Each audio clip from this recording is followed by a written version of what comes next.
Ayahmu sudah pergi meninggalkanmu. Ia marah karena kamu terlalu lama pergi. Ia sudah tidak peduli lagi. Biarkan saja dia. Tidak mungkin ayah setega itu. Ayah, aku sudah berhasil dan ingin membuatmu bahagia. Kenapa kau tinggalkan aku? Bayangkan, 6 tahun Fitri bekerja di Cina, menahan rindu, menahan lelah, hingga akhirnya sukses dan pulang membawa kebahagiaan untuk keluarganya. Namun, saat pintu rumah itu terbuka, ayahnya tidak ada, dan suaminya hanya berkata dingin bahwa ayah Fitri telah pergi karena marah dan kecewa. Fitri percaya, hingga suatu hari ia menemukan sebuah gubuk tua di desa sebelah dan melihat seseorang yang dikenalinya. Ternyata, sebelum kita mulai cerita ini, tuliskan dulu di kolom komentar dari kota mana kalian menonton cerita ini. Dan jangan lupa untuk like dan subscribe channel ini. Yang sudah subscribe, like, dan komen, semoga dimudahkan segala urusannya, dilapangkan rizkinya, disehatkan badannya, dan dikabulkan semua hajat dunia akhirat oleh Allah.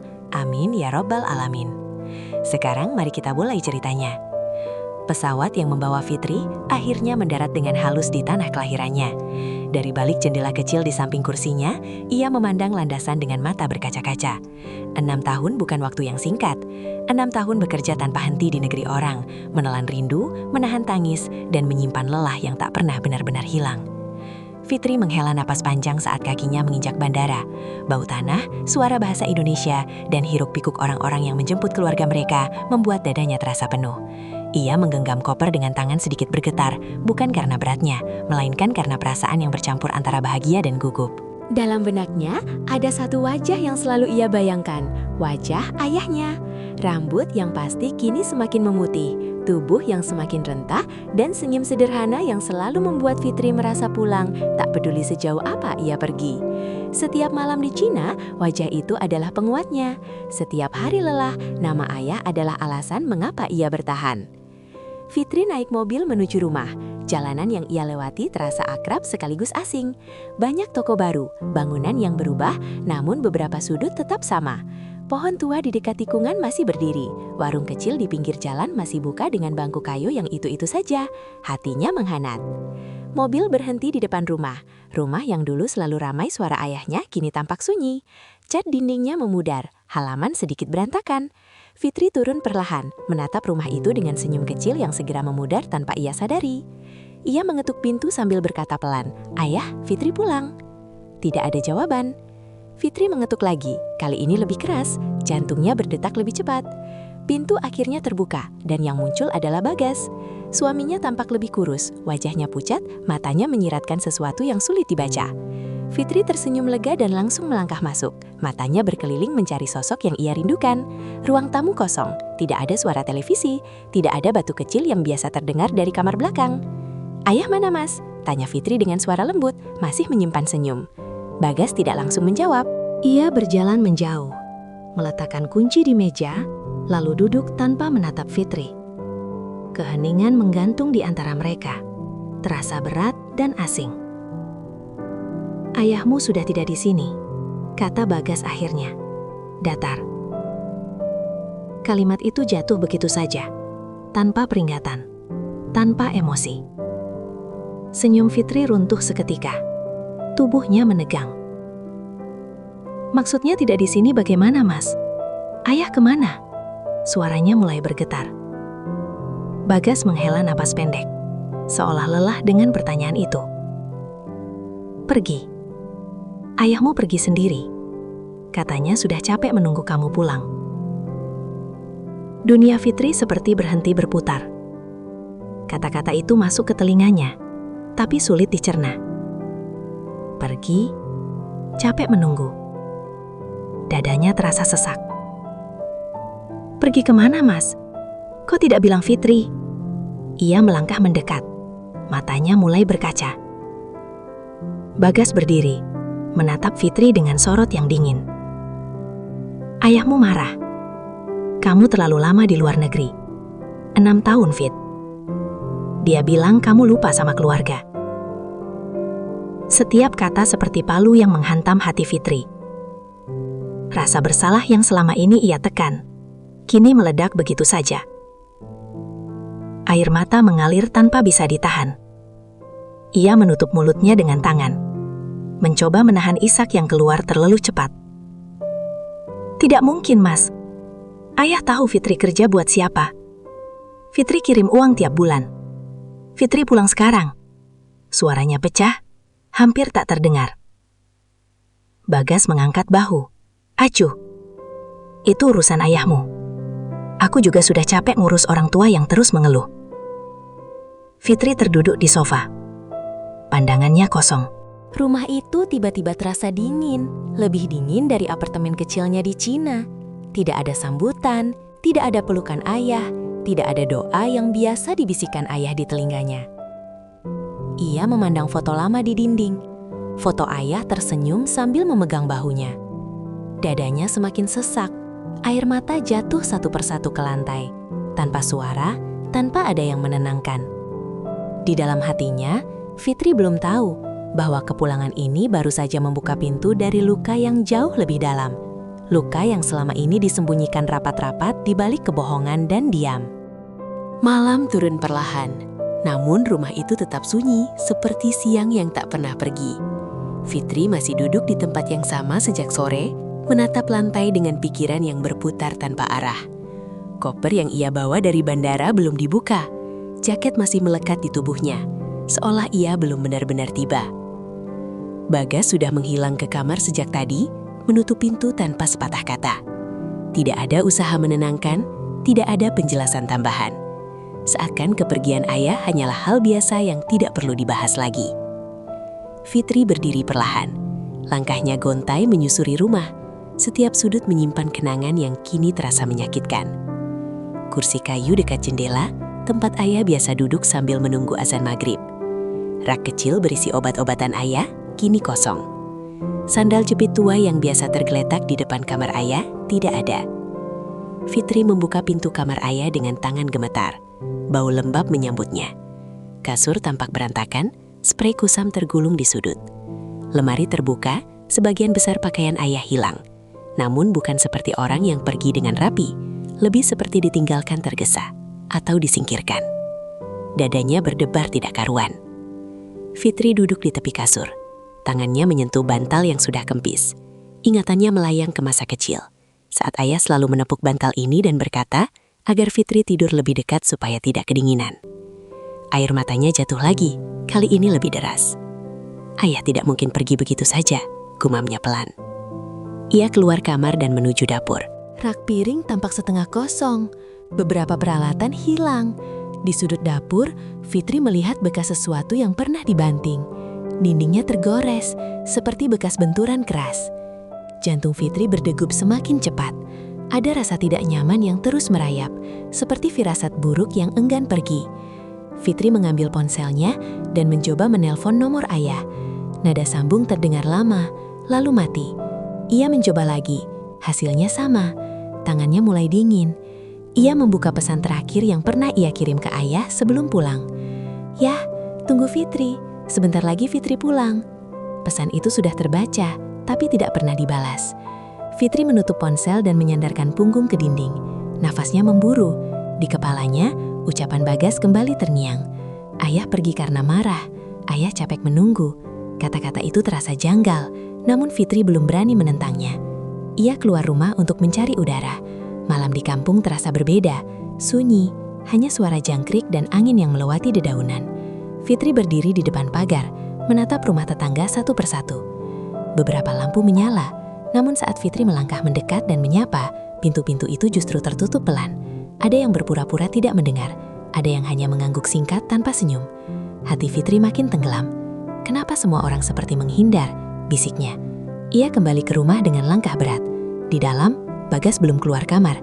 Fitri duduk di ruang tamu, memeluk lututnya sendiri. Rasa lelah akhirnya mengalahkan tubuhnya, namun pikirannya tetap terjaga.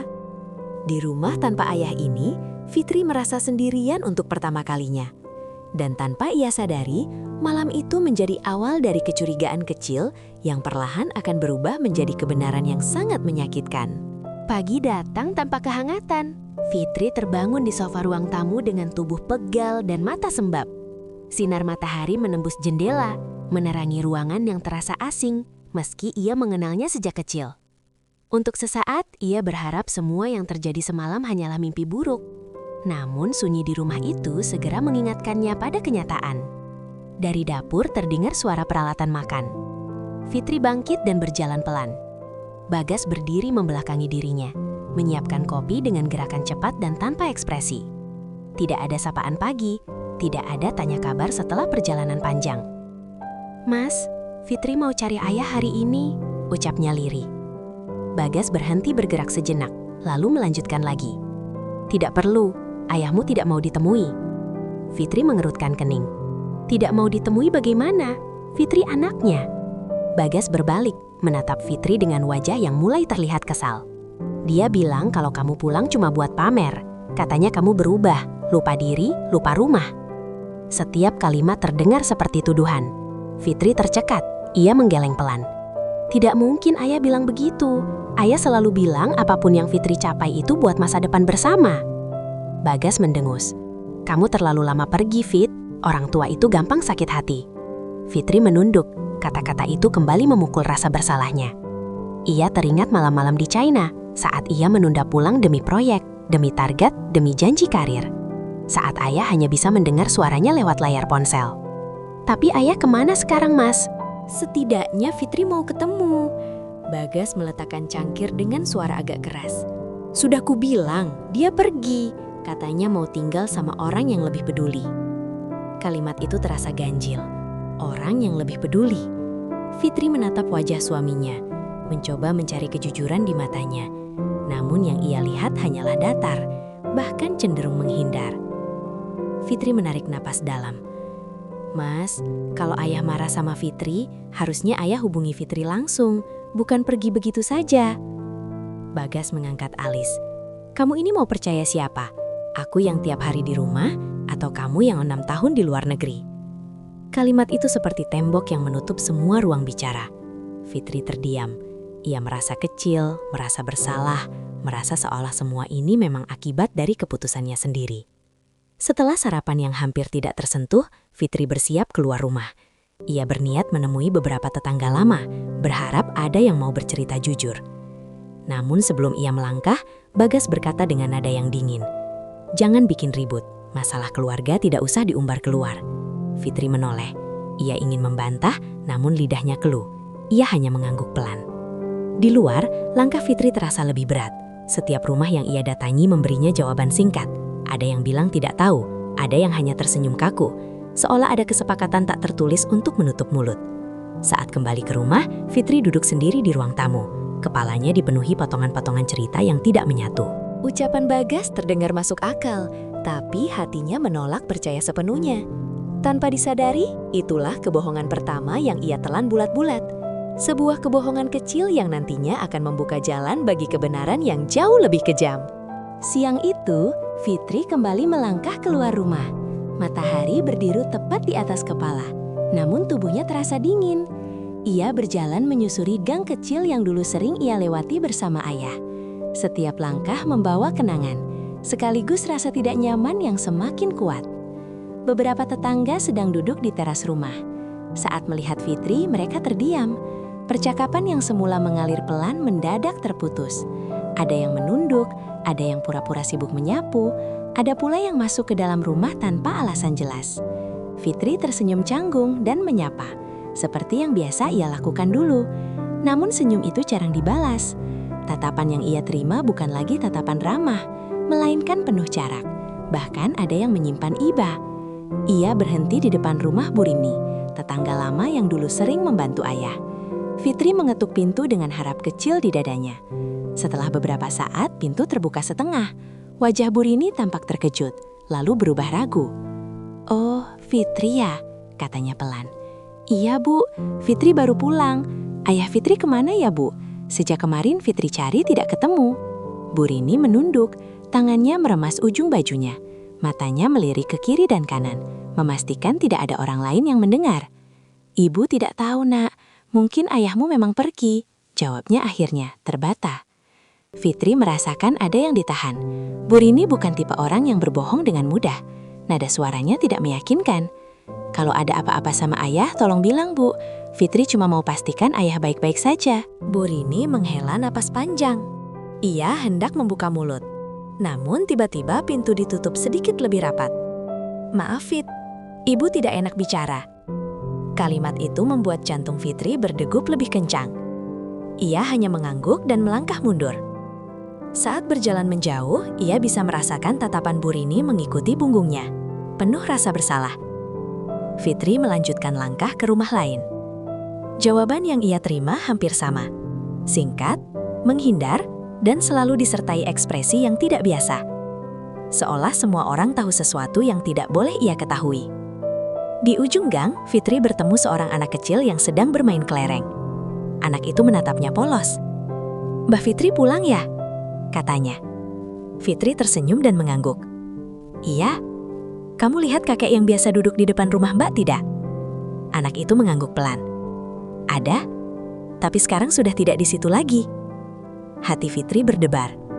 "Sekarang di mana?" Anak itu menunjuk ke arah yang tidak jelas. "Ke sana? Ke desa sebelah? Tapi Mama bilang aku tidak boleh cerita." Fitri tercekat. "Desa sebelah?" Kata-kata itu berputar di kepalanya. Ia ingin bertanya lebih banyak. Namun seorang perempuan memanggil anak itu dari kejauhan dengan suara tegas. Anak itu berlari pergi tanpa menoleh lagi.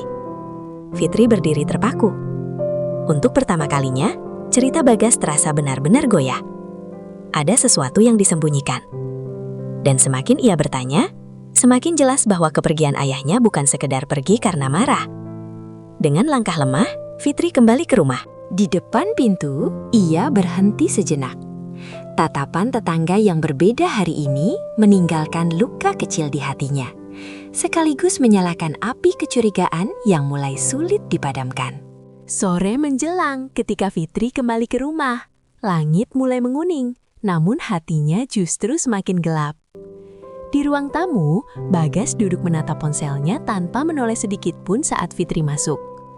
Udara di antara mereka terasa kaku, seperti ada jarak yang sengaja diciptakan. Fitri duduk di seberangnya. Ia menunggu, berharap Bagas akan bertanya kemana ia pergi, atau sekadar menegur. Namun yang terdengar hanya suara notifikasi dari ponsel Bagas yang terus berbunyi. "Mas, Fitri tadi ketemu Bu Rini," ucapnya akhirnya. Bagas langsung mengangkat kepala, matanya menyipit. Terus, dia bilang tidak tahu apa-apa, tapi kelihatannya seperti menyembunyikan sesuatu. Bagas tersenyum tipis, senyum yang tidak pernah Fitri lihat sebelumnya. "Kamu terlalu sensitif, orang kampung memang suka bergosip." Fitri menelan ludah. "Ada anak kecil bilang ayah ada di desa sebelah." Senyum Bagas menghilang. Ia berdiri mendadak. "Kamu ini kenapa sih? Sudah kubilang ayahmu pergi sendiri." Nada suaranya naik. Fitri tersentak. Ia jarang melihat Bagas marah seperti ini. Biasanya Bagas berbicara lembut, bahkan saat berbeda pendapat. Fitri ikut berdiri. "Mas, Fitri cuma mau pastikan ayah baik-baik saja. Kalau memang ayah pergi karena marah, kenapa semua orang seperti takut bicara?" Bagas mendekat. Jarak mereka begitu dekat hingga Fitri bisa mencium bau asap rokok dari napasnya. "Jangan sok jadi korban, kamu yang ninggalin rumah bertahun-tahun." Kalimat itu menusuk lebih dalam dari sebelumnya. Fitri mundur selangkah, matanya berkaca-kaca. "Aku kerja buat keluarga, Mas. Buat ayah juga." Bagas tertawa kecil, dingin. "Iya, kerja. Tapi kamu lupa jadi istri, lupa jadi anak." Fitri terdiam. Kata-kata itu membuat dadanya nyeri. Selama ini, ia percaya semua pengorbanannya dimengerti. Ternyata tidak. Bagas kembali duduk dan melanjutkan memainkan ponselnya. Percakapan berakhir begitu saja, meninggalkan Fitri berdiri dengan perasaan hancur. Saat Fitri membersihkan ruang tamu untuk mengalihkan pikiran, ponsel Bagas yang tergeletak di meja bergetar. Layar menyala menampilkan nama yang tidak ia kenal, Cindy. Fitri terhenti, jantungnya berdetak lebih cepat. Ia tidak membuka pesan itu, namun nama itu terpatri di kepalanya.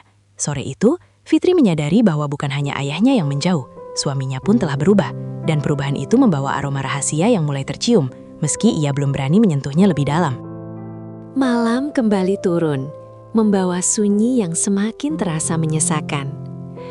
Fitri duduk di kamar, menatap langit-langit sambil mendengarkan langkah Bagas yang mondar-mandir di luar. Sejak sore tadi, suaminya lebih sering menatap ponsel daripada berbicara dengannya. Ada jarak yang terasa nyata, meski mereka berada di rumah yang sama. Fitri bangkit perlahan dan melangkah ke ruang tamu. Bagas sedang duduk di kursi dekat jendela, ponsel di tangannya bergetar pelan. Ia tersenyum singkat, senyum yang buru-buru disembunyikan saat menyadari Fitri berdiri tak jauh darinya. "Mas, lagi sama siapa?" tanya Fitri pelan, berusaha terdengar biasa. Bagas mengunci layar ponselnya. "Teman kantor?" Fitri mengangguk, meski hatinya bergetar. Ia tidak bertanya lagi. Namun, saat Bagas masuk ke kamar mandi, ponsel itu tertinggal di meja. Fitri menatapnya lama. Dada terasa sesak, bukan karena curiga semata, tapi karena rasa takut akan kebenaran. Layar ponsel kembali menyala. Sebuah pesan masuk. Cindy. Nama itu kembali muncul. Kali ini jelas. Fitri tidak menyentuh ponsel itu. Ia hanya membaca sekilas dari layar yang menyala. "Kapan kamu kesini lagi? Aku capek nunggu." Tangan Fitri bergetar. Nafasnya terasa berat. Ia melangkah mundur, seolah pesan itu bisa melukainya secara fisik. Saat Bagas keluar dari kamar mandi, Fitri sudah kembali ke kamar, duduk kaku di tepi ranjang. "Mas?" Suara Fitri lirih, hampir tidak terdengar. "Kamu kenal perempuan bernama Cindy?" Bagas berhenti mengeringkan rambutnya. Wajahnya menegang sesaat sebelum kembali datar. "Dari mana kamu tahu nama itu?" Fitri menatapnya. "Ponsel Mas?" Bagas tertawa kecil, namun tawanya terdengar dipaksakan. "Itu cuma teman, jangan lebay." Fitri ingin percaya. Ia benar-benar ingin percaya. Namun ada sesuatu dalam nada Bagas yang membuat dadanya semakin sakit. Ia teringat perubahan sikap suaminya, kemarahan yang mudah meledak, dingin yang tidak pernah ada sebelumnya.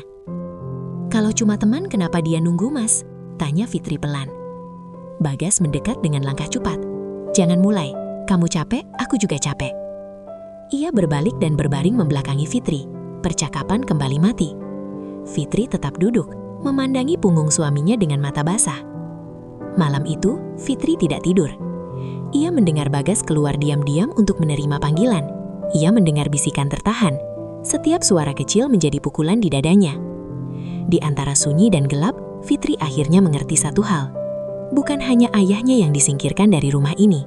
Hatinya pun perlahan digeser oleh kehadiran orang lain. Jejak perempuan yang namanya mulai terukir jelas dalam luka yang belum sempat sembuh. Pagi datang tanpa membawa kelegaan. Mata Fitri terasa perih akibat semalaman tidak terpejam. Tubuhnya lelah, namun pikirannya jauh lebih letih. Ia duduk di tepi ranjang, memeluk lututnya sendiri, mencoba memahami semua yang terjadi dalam waktu yang begitu singkat. Di dapur, Bagas bersiap pergi. Ia mengenakan kemeja dengan tergesa, tidak lagi menanyakan apakah Fitri sudah makan atau tidak, seolah keberadaan Fitri hanya bayangan yang lewat begitu saja. "Mas berangkat kerja," katanya singkat. Fitri mengangguk tanpa menatap. Pintu tertutup, menyisakan keheningan yang menusuk. Sendirian, Fitri menatap ruang-ruang kosong di rumah itu. Setiap sudut seperti menyimpan tuduhan yang tidak terucap. Foto-foto lama di dinding kini terasa seperti saksi bisu atas kegagalannya sebagai anak dan istri. Ia mengambil ponsel dan membuka galeri. Foto terakhir ayah yang dikirim 6 bulan lalu kembali muncul. Wajah ayah tampak lebih kurus, namun senyumnya masih sama. Fitri mengingat pesan suara ayah saat itu. "Kerja yang tenang, Nak. Ayah selalu doain kamu." Air mata Fitri jatuh tanpa suara. Dadanya sesak oleh rasa bersalah yang tiba-tiba membesar. Ia menyalahkan dirinya sendiri. Andai ia pulang lebih cepat, andai ia tidak terlalu sibuk mengejar karir, andai ia lebih sering menelepon. Rasa bersalah itu menumpuk, menekan dadanya hingga sulit bernafas. Fitri keluar rumah tanpa tujuan jelas. Ia berjalan menyusuri jalan desa, membiarkan langkahnya mengikuti kenangan. Setiap tempat mengingatkannya pada ayah. Bangku kayu di depan warung, musola kecil tempat ayah biasa duduk setelah sholat. Di musola, Fitri duduk sendirian. Ia menunduk lama menahan isak. Di sana, untuk pertama kalinya sejak pulang, Fitri berdoa dengan suara bergetar. "Allah, kalau ini semua salahku, tolong jaga ayah. Jangan biarkan ayah sendirian." Doa itu membuat dadanya sedikit lega, namun tidak menghapus kegelisahan. Ada bagian dalam dirinya yang menolak menerima cerita Bagas sepenuhnya. Rasa bersalah bercampur dengan kecurigaan, membentuk luka yang semakin dalam. Saat Fitri pulang ke rumah, senja sudah turun. Rumah itu kembali sunyi. Namun di balik sunyi itu, Fitri mulai menyadari satu hal penting. Rasa bersalahnya mungkin nyata, tetapi ada kebenaran lain yang selama ini tersembunyi. Dan ia tidak bisa terus membiarkan dirinya terhanyut dalam penyesalan tanpa mencari jawaban. Malam itu, hujan turun pelan namun merata. Suara rintiknya memukul atap rumah, menemani kegelisahan yang belum juga pergi dari dada Fitri. Ia baru saja selesai membersihkan dapur ketika terdengar ketukan pelan di pintu depan. Bukan ketukan tegas, lebih seperti ragu. Fitri menoleh, jantungnya berdegup lebih cepat. Sudah larut, siapa yang datang? Ia membuka pintu perlahan. Di depan berdiri seorang ibu tua dengan kerudung lusuh dan payung yang sudah bocor di beberapa bagian. Wajahnya terlihat lelah, namun matanya menyimpan sesuatu yang dalam. "Fitri ya?" tanya ibu itu pelan. "Iya Bu, masuk dulu, hujan," jawab Fitri cepat. Ibu itu menggeleng. "Tidak usah lama-lama, ibu cuma mau bilang satu hal, tapi jangan sampai ada yang tahu." Kalimat itu membuat tengkuk Fitri meremang. "Ibu ini tetangga ayahmu dulu, dari desa sebelah," lanjutnya. "Ibu tidak tega lihat kamu terus cari ayahmu tapi tidak tahu apa-apa." Fitri menggenggam kusen pintu, nafasnya tertahan. "Ayah Fitri di mana, Bu?" Ibu itu menunduk, suaranya bergetar. "Ayahmu tidak pergi, dia diusir." Dunia Fitri seakan runtuh. "Diusir bagaimana, Bu?" Ibu itu menarik napas panjang. "Waktu kamu masih di Cina, sering terdengar ribut di rumahmu. Ayahmu diperlakukan kasar, ada perempuan lain yang sering datang. Mereka tidak mau ayahmu tinggal di situ." Fitri menutup mulutnya, menahan tangis yang hampir pecah. "Sekarang ayahmu tinggal di gubuk tua, di ujung desa kami. Kondisinya tidak baik, Nak." Kaki Fitri terasa lemas, ia hampir tidak bisa berdiri. Kenapa tidak ada yang bilang ke Fitri dari dulu? Suaranya nyaris hilang. Ibu itu menggeleng pelan. "Banyak yang takut. Suamimu orangnya keras, dan perempuan itu sering mengancam." Hujan semakin deras. Fitri menatap jalan gelap di depan rumah. Dadanya penuh amarah, sedih, dan rasa bersalah yang bercampur jadi satu. "Terima kasih, Bu," ucapnya dengan suara pecah. Ibu itu melangkah pergi tanpa menoleh lagi, meninggalkan Fitri berdiri di ambang pintu dengan tubuh gemetar. Malam itu, Fitri tidak tidur. Ia duduk memeluk lutut, menatap dinding kosong. Kebohongan Bagas akhirnya retak. Dan di balik retakan itu, tersimpan kebenaran yang jauh lebih kejam daripada yang pernah ia bayangkan. Pagi belum sepenuhnya terang ketika Fitri melangkah keluar rumah. Langit masih pucat, udara dingin menusuk kulit. Ia tidak memberitahu Bagas, hatinya terlalu penuh untuk berbagi apapun dengannya. Di kepalanya hanya ada satu tujuan, gubuk tua di ujung desa sebelah. Langkah Fitri terasa berat, namun tekadnya lebih berat lagi. Jalan tanah yang ia lewati semakin sepi.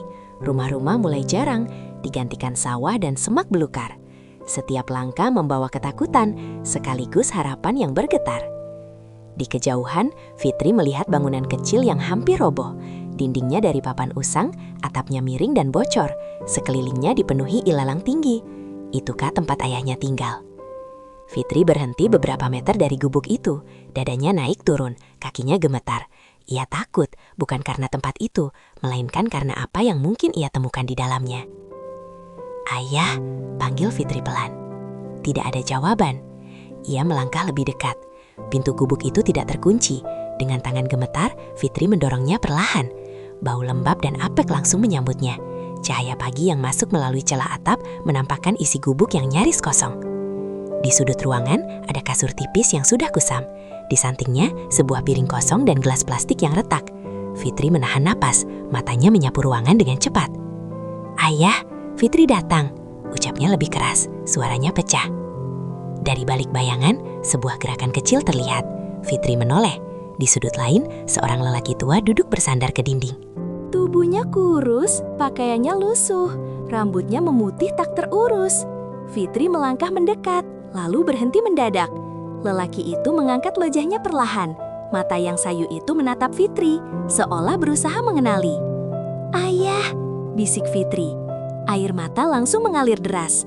Tubuh ayahnya jauh berbeda dari yang ia ingat. Wajahnya penuh bekas luka lama. Tangannya bergetar saat mencoba berdiri. Fitri berlutut dan memeluk ayahnya erat. Tangisnya pecah tanpa bisa ditahan. Ayah yang selalu kuat kini rapuh di pelukannya. "Maafin ayah, Nak." Suara ayah lirih, hampir tidak terdengar. Fitri menggeleng cepat. "Fitri yang minta maaf ya, Fitri pulang terlambat." Di dalam gubuk tua itu, di antara papan lapik dan sunyi yang panjang, Fitri akhirnya menemukan ayahnya. Namun bersamaan dengan itu, ia juga menemukan luka yang tidak akan pernah bisa ia lupakan. Fitri masih memeluk ayahnya ketika tubuh renta itu tiba-tiba bergetar hebat. Nafas ayah tersengal, dadanya naik turun dengan susah payah. Fitri panik. Ia memegangi pundak ayahnya mencoba menenangkannya. "Ya, pelan-pelan. Fitri di sini," ucapnya sambil menahan tangis. Ayah mengangguk lemah. Matanya berkaca-kaca saat menatap wajah Fitri, seolah takut anaknya akan menghilang jika ia berkedip terlalu lama. Tangannya yang kurus menyentuh pipi Fitri dengan gemetar. "Ayah kira kamu sudah lupa pulang," katanya lirih. Kalimat itu membuat dada Fitri serasa diremas. "Tidak ya, Fitri tidak pernah lupa. Setiap hari Fitri rindu." Fitri membantu ayah duduk di kasur tipis. Ia memperhatikan setiap detil tubuh ayahnya. Ada lebam samar di lengan, bekas luka di pelipis, dan tubuh yang jauh lebih kurus dari terakhir kali ia lihat. Mata Fitri terasa panas. "Fitri ambilkan air ya." Ayah mengangguk pelan. Fitri menuangkan air dari jerigen kecil yang ada di sudut gubuk. Saat ia kembali, ayah meminum air itu perlahan, seperti orang yang sudah lama tidak merasa aman. "Kamu tinggal di sini sudah berapa lama ya?" tanya Fitri elan. Ayah terdiam cukup lama, matanya menatap lantai, seolah menghitung hari yang berat. "Sudah lama, Nak. Sejak mereka tidak mau ayah di rumah itu lagi." Fitri menelan ludah. "Siapa yang tidak mau ya?" Ayah menghela nafas panjang. "Bagas." Dan perempuan itu. Hati Fitri seperti dihantam keras. Kata-kata itu menguatkan semua kecurigaannya. Ia memejamkan mata sejenak, menahan gejolak di dadanya. "Ayah tidak mau cerita, Nak. Ayah takut kamu tambah sedih," lanjut ayah dengan suara gemetar. Fitri menggenggam tangan ayahnya. "Cerita saja ya, Fitri harus tahu." Ayah menatap Fitri lama, lalu mengangguk pelan. "Sejak kamu pergi, mereka sering ribut. Ayah sering disuruh diam. Kalau ayah bicara, ayah dimarahi." Setiap kata membuat Fitri semakin sulit bernafas. "Ayah cuma mau rumah itu tetap baik-baik saja," sambung ayah. Tapi ternyata ayah malah dianggap pengganggu. Air mata Fitri jatuh ke tangan ayahnya. Ayah yang ia kenal selalu mengalah, selalu memilih diam demi keluarganya. Kini diam itu justru melukai dirinya sendiri. Fitri memeluk ayahnya kembali. Di hadapan sosok renta yang hampir tak dikenali ini, Fitri berjanji dalam hati. Ia tidak akan diam lagi. Ayahnya tidak akan kembali dibiarkan sendirian. Fitri duduk bersila di lantai gubuk tepat di depan ayahnya. Cahaya pagi menembus celah papan, memantulkan bayangan yang rapuh di dinding. Udara lembab membuat dadanya terasa berat, namun yang paling menekan adalah kata-kata yang belum terucap dari bibir ayahnya. "Ya," suara Fitri pelan namun tegas. "Fitri sudah lihat kondisi ayah. Tolong ceritakan semuanya. Jangan disimpan sendiri lagi." Ayah menunduk lama. Tangannya meremas ujung sarung yang sudah pudar warnanya. Getar kecil terlihat di bahunya, seperti menahan sesuatu yang terlalu lama dikurung di dalam dada. "Awalnya cuma kata-kata, Nak," ucap ayah akhirnya. "Setiap hari ayah dibilang beban, dibilang bikin susah. Kalau ayah tanya kamu kapan pulang, mereka marah." Fitri menahan napas. Perempuan itu sering datang. Dia tidak suka lihat ayah di rumah. Katanya rumah itu bukan lagi tempat orang tua miskin seperti ayah. Air mata Fitri jatuh tanpa suara. Ayah pernah didorong, pernah dibentak depan orang, pernah dikunci di kamar seharian. Kalau ayah sakit, tidak ada yang peduli. Uang kirimanmu tidak pernah sampai ke tangan ayah. Kata-kata itu menghantam Fitri bertubi-tubi. Dadanya nyeri, kepalanya terasa berputar. Selama ini ia bekerja mati-matian, percaya bahwa ayahnya hidup layak. Nyatanya, setiap rupiah yang ia kirim berubah menjadi alat untuk menyiksa orang yang paling ia cintai.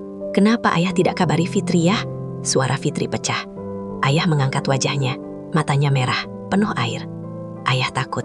Mereka bilang kalau ayah buka mulut, kamu tidak akan bisa pulang dengan selamat. Fitri menutup mulutnya dengan tangan. Tangisnya pecah, tak lagi tertahan. Ia memeluk ayahnya erat, seolah ingin menggantikan semua pelukan yang hilang selama 6 tahun. Maafin ayah, nak. Ayah cuma mau kamu tenang di sana. Ayah kira ayah bisa kuat. Fitri menggeleng, memeluk lebih erat. Bukan ayah yang salah, Fitri yang tidak ada di sini. Di dalam gubuk tua itu, kebenaran akhirnya terucap sepenuhnya. Setiap luka, setiap hinaan, setiap malam dingin yang harus ayahnya lewati sendirian. Dan bersamaan dengan itu, sesuatu di dalam diri Fitri berubah. Kesedihan yang selama ini menekannya perlahan bergeser, digantikan oleh tekad yang tenang namun mengerikan. Ia menghapus air matanya, menatap ayahnya dengan mata yang berbeda. Ya, mulai hari ini, ayah tidak akan sendirian lagi. Fitri janji. Fitri membawa ayahnya keluar dari gubuk itu menjelang siang. Matahari sudah tinggi, namun hangatnya tidak cukup untuk mengusir dingin yang masih melekat di tubuh ayah. Dengan langkah perlahan, Fitri menopang bahu ayahnya, memastikan setiap pijakan aman. Ia tidak peduli lagi pada tatapan orang-orang di sepanjang jalan. Yang ia pedulikan hanya satu, ayahnya harus selamat. Sesampainya di rumah seorang kenalan lama di desa itu, Fitri meminjam kamar kecil untuk membersihkan tubuh ayah. Air hangat mengalir perlahan, membasuh debu dan keringat yang menempel berbulan-bulan. Fitri melihat ayahnya memejamkan mata, menahan perih saat air menyentuh luka-luka lama. Setiap kali itu terjadi, hati Fitri terasa disayat. "Maafkan Fitri ya," bisiknya berulang kali. Ayah hanya menggeleng lemah, senyum kecil muncul di wajahnya. "Kamu sudah pulang, itu cukup buat ayah." Setelah ayah beristirahat, Fitri duduk sendiri di teras. Ia menatap jauh ke arah jalan. Pikirannya penuh namun kini terasa lebih jernih. Air mata yang tadi mengalir deras perlahan mengering, digantikan rasa marah yang tertata. Bukan marah yang meledak-ledak, melainkan marah yang dingin dan terarah. Fitri mengeluarkan ponselnya. Ia membuka kembali riwayat transfer, pesan-pesan lama dan catatan suara. Semua bukti yang selama ini ia simpan tanpa curiga, kini terasa memiliki makna lain. Ia mengingat setiap perubahan sikap Bagas, setiap alasan yang terdengar masuk akal namun ternyata rapuh. Fitri menarik napas panjang. Ia tidak akan pulang ke rumah itu sebagai perempuan yang sama. Tidak lagi sebagai istri yang menunduk dan anak yang terus menyalahkan diri. Ia akan pulang sebagai seseorang yang tahu kebenaran dan siap berdiri di atas kakinya sendiri. Sore itu, Fitri mengantar ayah ke tempat yang lebih aman. Ia berjanji akan kembali menjemput dengan kendaraan yang layak. Saat berpamitan, ayah menggenggam tangannya erat. "Hati-hati nak, ayah tidak mau kamu celaka." Fitri tersenyum tipis. "Tenang ya, sekarang giliran Fitri yang jaga ayah." Langkah Fitri menuju rumah terasa berbeda. Setiap langkah dipenuhi keberanian yang baru ia kenal. Di balik wajahnya yang tenang, tersimpan keputusan yang tidak bisa ditarik kembali. Kebohongan sudah cukup. Kini saatnya kebenaran berdiri di tempat yang seharusnya. Fitri tiba di rumah saat senja hampir habis. Lampu ruang tamu menyala terang, namun suasananya terasa pengap. Dari balik pintu, ia mendengar suara tawa perempuan yang asing, namun sudah tidak asing di telinganya. Tawa yang selama ini hanya ia bayangkan dari pesan-pesan singkat di ponsel Bagas. Fitri membuka pintu tanpa ragu. Di ruang tamu, Bagas duduk santai di sofa. Di sampingnya, Cindy berdiri sambil memainkan ponsel, mengenakan pakaian mencolok yang kontras dengan rumah sederhana itu. Keduanya terdiam begitu melihat Fitri. "Oh, kamu sudah pulang," kata Bagas cepat, berdiri tergesa. Fitri menutup pintu perlahan. Tatapannya lurus, tenang, tanpa air mata. "Kamu tidak perlu pura-pura kaget. Aku sudah tahu semuanya." Cindy tertawa kecil, sinis. "Tahu apa?" Fitri melangkah mendekat. "Tentang uangku yang kalian ambil, tentang ayahku yang kalian usir, tentang pukulan, hinaan, dan ancaman yang kalian beri selama aku di luar negeri."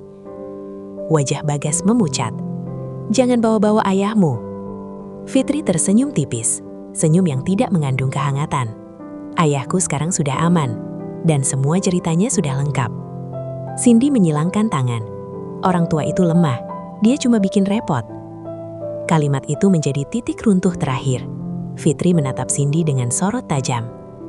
"Kamu tidak pernah tahu arti keluarga, dan kamu tidak akan pernah tahu.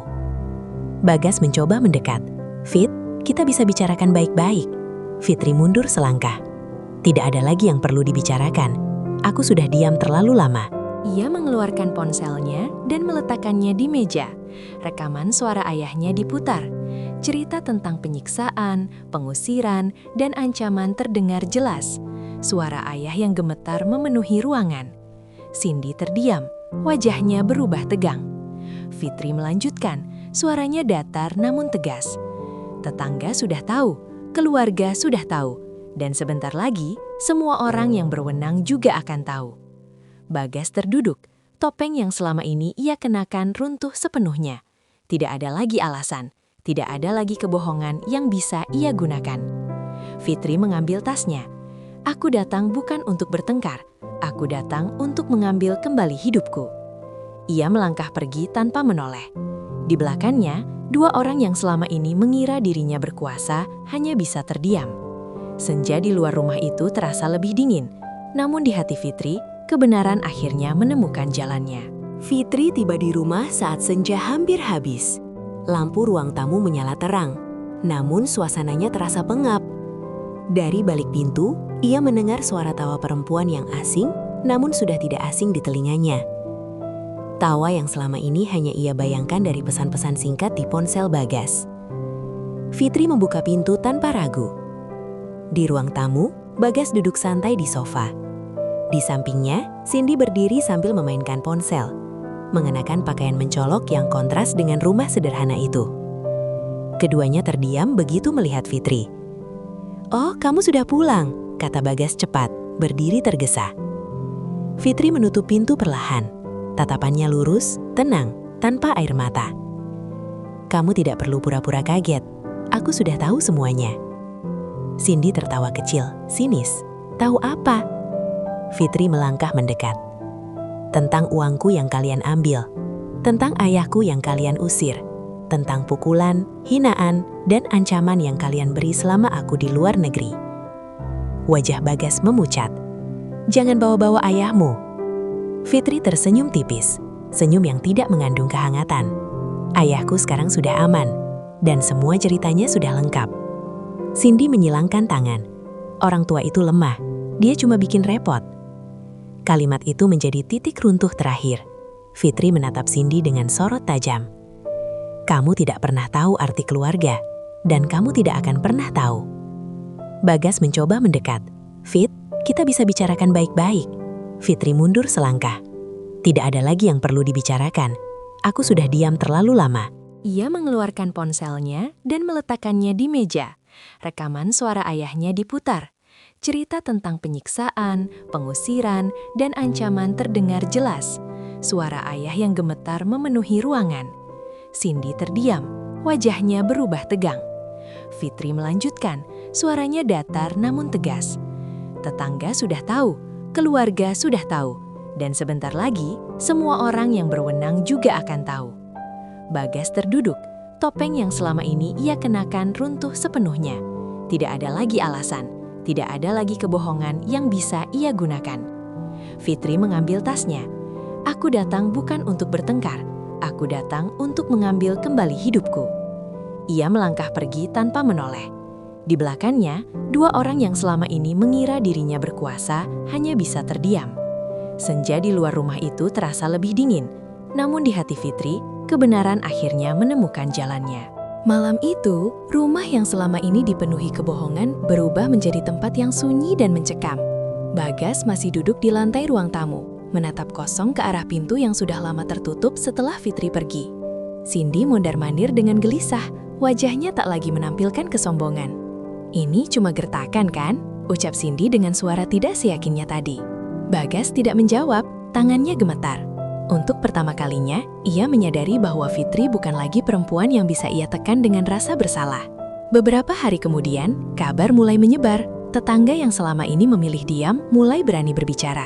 Cerita tentang ayah Fitri yang disiksa, diusir, dan ditelantarkan keluar satu persatu. Tidak lagi berupa bisik-bisik, melainkan kesaksian yang nyata. Fitri bergerak cepat. Dengan bantuan kerabat dan orang-orang yang masih memiliki hati nurani, ia membawa ayahnya ke tempat yang lebih layak. Dokter memastikan luka-luka lama ayah memang akibat kekerasan berulang. Setiap hasil pemeriksaan menjadi bukti yang tak bisa dibantah. Bagas dipanggil untuk dimintai keterangan. Wajahnya pucat saat duduk berhadapan dengan aparat. Tidak ada lagi cerita rapi yang bisa ia susun. Setiap pertanyaan terasa seperti jerat yang mengencang. Cindy mencoba menghilang, namun jejaknya terlalu banyak tertinggal. Pesan-pesan lama, saksi mata, dan pengakuan warga membuat usahanya sia-sia. Di tengah proses itu, Fitri berdiri tenang. Ia tidak bersorak, tidak pula merayakan. Hatinya terlalu lelah untuk merasa puas. Yang ia rasakan hanyalah kesedihan yang dalam, karena kebenaran harus dibayar dengan penderitaan ayahnya. Saat akhirnya Bagas dan Cindy harus menanggung akibat dari perbuatan mereka, tidak ada teriakan kemenangan dari Fitri. Ia hanya menunduk, menggenggam tangan ayahnya erat. Allah Maha Adil ya, ucap Fitri pelan. Ayah mengangguk lemah. Di matanya ada air mata, namun juga ada rasa lega yang lama hilang. Hukuman itu bukan akhir dari segalanya, namun bagi Fitri, itu adalah batas yang akhirnya ditegakkan. Batas antara kesabaran dan pembiaran. Dan tidak ada lagi jalan untuk kembali ke masa lalu yang penuh kebohongan. Pagi itu, matahari terbit dengan cahaya yang lembut. Fitri berdiri di teras rumah kecil yang kini ia tempati bersama ayahnya. Rumah itu tidak besar, tidak mewah, namun hangat dan tenang. Tidak ada teriakan, tidak ada ketakutan, tidak ada rahasia yang harus disembunyikan. Ayah duduk di kursi kayu, memandangi halaman dengan senyum tipis. Tubuhnya masih lemah, langkahnya belum sepenuhnya kuat, namun matanya kini lebih hidup. Setiap pagi, Fitri selalu memastikan ayah sudah minum obat, sudah makan, dan sudah beristirahat cukup. Hal-hal sederhana yang dulu ia kira akan selalu ada, kini menjadi hal paling berharga. Luka di tubuh ayah perlahan mengering, namun luka di hati mereka tidak serta-merta hilang. Ada malam-malam ketika ayah terbangun karena mimpi buruk.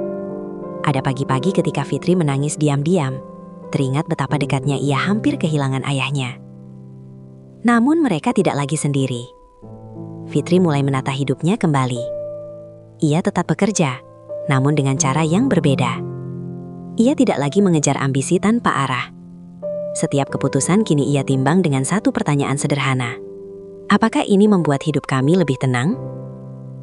Di dalam dirinya, Fitri tahu ia tidak akan pernah sama lagi. Pengkhianatan telah mengubahnya. Namun perubahan itu tidak membuatnya pahit. Justru membuatnya lebih kuat. Lebih berhati-hati dalam percaya, dan lebih jujur pada dirinya sendiri. Suatu sore, Fitri duduk di samping ayahnya. Angin berhembus pelan, membawa suara azan dari kejauhan. Ayah menggenggam tangan Fitri dengan lembut. "Terima kasih sudah kembali, Nak," kata ayah pelan. Fitri tersenyum. "Terima kasih sudah bertahan ya." Ia menatap wajah ayahnya, wajah yang penuh garis usia dan cerita.